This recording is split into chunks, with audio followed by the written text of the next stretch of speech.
कल 20 तारीख है और केंद्र सरकार के दिशा निर्देशों के अनुसार कल से उन क्षेत्रों में जहाँ पे कोरोना का असर कम है या कोरोना नहीं है, वहाँ पे लॉकडाउन के शर्तों में थोड़ी ढील दी जा सकती है। तो हम सब लोगों को बैठ के ये सोचना है कि कल से क्या ढील दी जानी चाहिए, और अगर ढील दी जानी चाहिए तो कितनी ढील दी जानी चाहिए। केंद्र सरकार का कहना है कि जो हॉटस्पॉट्स हैं और जो कंटेनमेंट जोन्स हैं उनमें ढील फ़िलहाल नहीं दी जानी चाहिए, क्योंकि वहाँ पे स्थितियाँ ख़राब हैं और अपने को कंट्रोल करने की ज़रूरत है। दिल्ली में 11 ज़िले हैं। दिल्ली के 11 ज़िले हॉटस्पॉट डिक्लेयर किए गए हैं।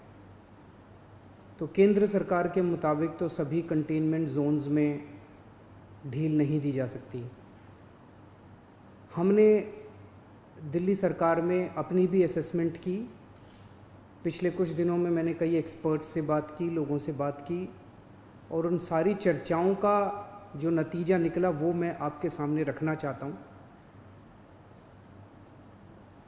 पिछले कुछ दिनों से दिल्ली में कोरोना के केसेस में बढ़ोतरी होनी शुरू हुई है। हमने टेस्ट भी ज़्यादा करने चालू किए हैं। पिछले कुछ दिनों में हमने काफ़ी टेस्ट किए हैं दिल्ली के अंदर, और कोरोना के केसेस में बढ़ोतरी भी चालू हुई है। कल हमारे पास 736 केसेस के टेस्ट की रिपोर्ट आई। उन 736 में से 186 कोरोना के मरीज़ निकले, यानी कि 25% लोग कोरोना के मरीज़ निकले। 186 तो काफ़ी ज़्यादा है। ये 186 के 186 सभी एसिम्प्टोमेटिक हैं। इनमें किसी में भी सिम्टम्स नहीं है। किसी को बुखार नहीं है, किसी को खांसी नहीं है, किसी को सांस की शिकायत नहीं थी। उनको पता ही नहीं था कि उनको कोरोना है। उनको पता ही नहीं था कि वो कोरोना लेके घूम रहे हैं इधर उधर। ये और भी ख़तरनाक बात है कि कोरोना फैल चुका है।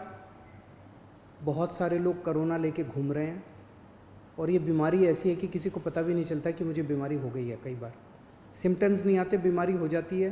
किसी आदमी का इम्यून सिस्टम स्ट्रॉन्ग है और वो घूमता रहता है, और पता नहीं कितने लोगों को कर देता है। तो ये 186 लोग अपनी अपनी ज़िंदगी में घूम रहे थे।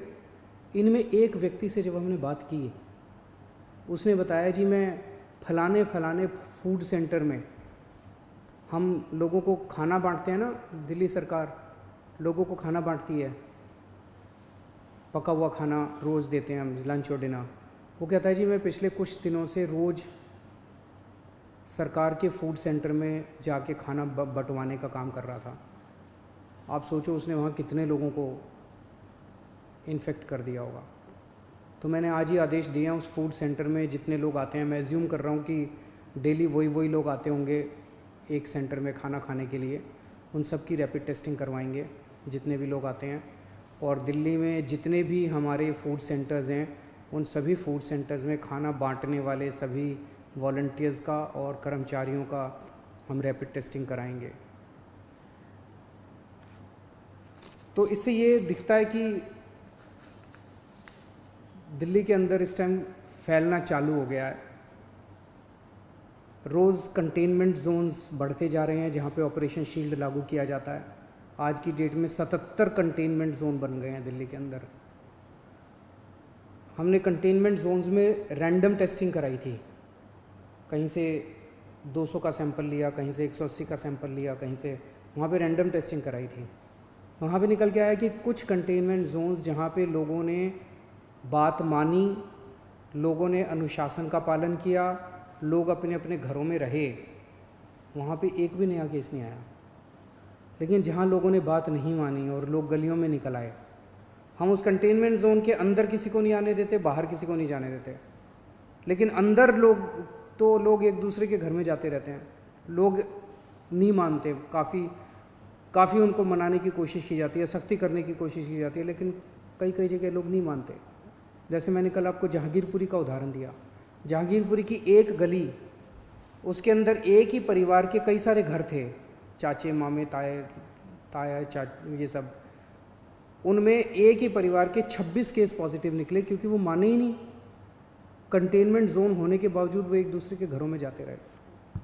तो जहाँ जहाँ कंटेनमेंट जोन में लोगों ने बात मानी है, वहाँ एक भी नए केस नहीं मिले, और जहाँ लोगों ने बात नहीं मानी, वहाँ पे कुछ कंटेनमेंट जोन्स में कई नए केस निकल के आए हैं। तो एक चीज़ तो ये है कि दिल्ली में कोरोना तेज़ी से फैल रहा है, पर अभी स्थिति नियंत्रण के बाहर नहीं है, स्थिति नियंत्रण में है। स्थिति चिंताजनक है, पर घबराने की ज़रूरत नहीं है। अपने को सबको अनुशासन में रह के इसको कंट्रोल करने की ज़रूरत है। आज दिल्ली में टोटल 1893 केस हैं, मोटा मोटा 1900 मान लो, 1900 केस हैं। 1900 में से 26 आईसीयू में हैं और 6 वेंटिलेटर पे हैं। लगभग 43 लोगों की मौत हो चुकी है, 26 आईसीयू में, 6 वेंटिलेटर पे हैं। आप सोच के देखो कि अगर लॉकडाउन नहीं होता तो क्या होता। दूसरे देशों का जो हाल है, भगवान ना करे अगर ऐसा अपने देश में होता, अगर लॉकडाउन ना होता, मान लो 3000 लोगों को आईसीयू की ज़रूरत पड़ जाती, मान लो 2-2.5 हज़ार लोगों को वेंटिलेटर की ज़रूरत पड़ जाती है, और ज़्यादा लोगों को। इतने तो आईसीयू ही नहीं थे, इतने तो वेंटिलेटर ही नहीं है। इटली में, स्पेन में, अमेरिका में यही देखने को मिल रहा है कि आईसीयू कम पड़ गए, वेंटिलेटर कम पड़ गए, अस्पताल की व्यवस्थाएं कम पड़ गई। सड़कों के ऊपर, अस्पताल के बाहर लोग पड़े हुए हैं जिनको इलाज नहीं मिल पा रहा। अगर लॉकडाउन नहीं होता तो स्थिति ऐसी हो सकती थी। लॉकडाउन की वजह से केसेस कम हैं फिलहाल। आज दिल्ली में पूरे देश की 2% जनसंख्या रहती है, लेकिन पूरे देश के जितने कोरोना के मामले हैं उसका 12% मामले कोरोना के दिल्ली में हैं। क्यों? दिल्ली देश की राजधानी है, इसीलिए दिल्ली को कोरोना की सबसे मुश्किल लड़ाई इस टाइम दिल्ली लड़ रही है। पिछले 2-2.5 महीने के अंदर विदेशों से जितने लोग आए वही लेके आए कोरोना विदेशों से, अपने देश में तो था नहीं। जितने विदेशों से लोग आए, सबसे ज़्यादा लोग दिल्ली में आए, क्योंकि दिल्ली देश की राजधानी है, अंतर्राष्ट्रीय एयरपोर्ट और भी कई जगह है, लेकिन सबसे ज़्यादा लोग यहाँ आते हैं। सबसे ज़्यादा लोग यहाँ आए, उनको हमने क्वारंटाइन में रखा, लेकिन उसके पहले नहीं रखा था, बाद में आई गाइडलाइंस। तो सबसे ज़्यादा मार दिल्ली को बर्दाश्त करनी पड़ी। मरकज़ के अंदर जो इंसिडेंट हुआ उसका भी सबसे ज़्यादा मार दिल्ली को बर्दाश्त करनी पड़ी। इसे दिल्ली पे सबसे बड़ी जिम्मेदारी पड़ी। तो आज जब ये निर्णय अपने को लेना है कि कल से कुछ ढिलाई देनी है कि नहीं देनी, मैं भी देना चाहता हूँ ढिलाई। इतनी सख्ती बड़ी मुश्किल हो जाती है। कैसे लोगों का गुजारा चलेगा, कैसे लोगों की रोज़ी रोटी चलेगी, कैसे लोगों का घर चलेगा। लोग बहुत मुश्किल में हैं, बच्चों के स्कूल बंद है। हम भी ढिलाई देना चाहते हैं, लेकिन ढिलाई देना बड़ा आसान है, और ढिलाई दे दी और स्थिति बहुत ख़राब हो गई, और उसके बाद अगर आईसीयू कम पड़ गए और अस्पताल के बेड कम पड़ गए और वेंटिलेटर कम पड़ गए और ऑक्सीजन कम पड़ गई और पता नहीं कितनी अगर जानें चली गई, तो हम कभी अपने आप को माफ़ नहीं कर पाएंगे। इसीलिए इन सब चीज़ों को ध्यान में रखते हुए हमें लगता है अभी थोड़ा संयम बरतने की ज़रूरत है। हमने निर्णय लिया है अपने दिल्ली वासियों के ज़िंदगी का ख्याल रखते हुए, सबकी सेहत का ख्याल रखते हुए, कि फ़िलहाल लॉकडाउन की शर्तों में कोई ढिलाई नहीं दी जाएगी। 1 हफ्ते के बाद फिर से हम सारे एक्सपर्ट्स के साथ बैठ के, सबके साथ बैठ के इस पे दोबारा इसकी असेसमेंट करेंगे, और अगर ज़रूरत पड़ी तो उसके बाद ढिलाई दे सकते हैं। लेकिन फ़िलहाल दिल्ली में किसी तरह की कोई ढिलाई नहीं दी जा रही है। नमस्कार। Subscribe to our channel by clicking the subscribe button.